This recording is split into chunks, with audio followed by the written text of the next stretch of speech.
នាយករដ្ឋមន្ត្រីកម្ពុជានិងថៃបានបញ្ជាក់ជាថ្មីនៅការបដិញ្ញាចិត្តចំពោះដំណោះស្រាយចំនួនព្រំដែនដោយសន្តិវិធីនាយករដ្ឋមន្ត្រីនៃកម្ពុជាសម្ដេចបវរធិបតីហ៊ុនម៉ាណែតនិងសម្ភាគីថៃលោកអានូទីនបានផ្ដល់មតិវិជ្ជមាននិងបញ្ជាក់ជាថ្មីនៅការបដិញ្ញាចិត្តរបស់ពួកគេ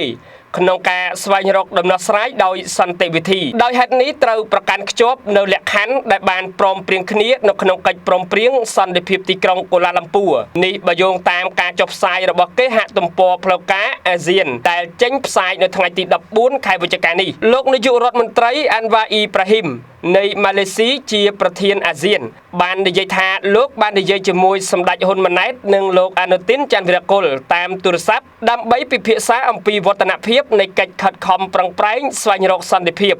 បន្ទាប់ពីឧបទ្ទវហេតុចុងក្រោយបំផុតនៅតាមព្រំដែនរវាងប្រទេសទាំងពីរលោកអាន់វ៉ាអ៊ីប្រាហ៊ីមបានបញ្ជាក់ជាថ្មីពីជំហររបស់ម៉ាឡេស៊ីដែលចង់ឃើញចំណងមិត្តភាពនិងបទឈប់បាញ់រវាងប្រទេសទាំងពីរត្រូវបានពង្រឹងស្របតាមការយោគយល់ដែលសម្រេចបាននៅទីក្រុងកូឡាឡាំពួរកាលពីចុងខែមុនលោកអាន់វ៉ាអ៊ីប្រាហ៊ីមបានបង្ហោះនៅលើ Facebook នៅយប់ថ្ងៃទី13ខែវិច្ឆិកាថាខ្ញុំក៏ចង់បានបញ្ជាក់ពីការត្រៀមខ្លួនរបស់ម៉ាឡេស៊ីក្នុងការបន្តដើរតួនាទីជាអ្នកសម្របសម្រួលក្នុងការត្រួសត្រាយផ្លូវឆ្ពោះទៅរកសន្តិភាពរវាងកម្ពុជាថៃលោកបានបន្ថែមថានាយករដ្ឋមន្ត្រីទាំងពីរក៏បានសម្ដែងការកោតសរសើរចំពោះជំហររបស់ម៉ាឡេស៊ីនិងតួនាទីដែលខ្លួនបានអនុវត្តមិនត្រឹមតែក្នុងនាមជាប្រធានអាស៊ានប៉ុណ្ណោះទេប៉ុន្តែថែមទាំងក្នុងនាមមិត្តក្នុងតំបន់និងជាអ្នកជិតខាងដែលបដិញ្ញាចិត្តចំពោះសន្តិភាពផងដែរលោកបានគូបញ្ជាក់ថាសូមឲ្យប្រទេសទាំងពីរបន្តបង្ហាញការបដិញ្ញាចិត្តនិងភាពក្លាហានក្នុងការស្ដារស្ថិរភាពនៅតាមព្រំដែនរបស់ពួកគេសម្រាប់សន្តិភាពយូរអង្វែងនៅក្នុងតំបន់និងសុវត្ថិភាពរបស់ប្រជាជនរបស់ពួកគេទោះបញ្ជាក់ថាសម្ដេចធិបតីហ៊ុនម៉ាណែតនិងលោកអានូទីន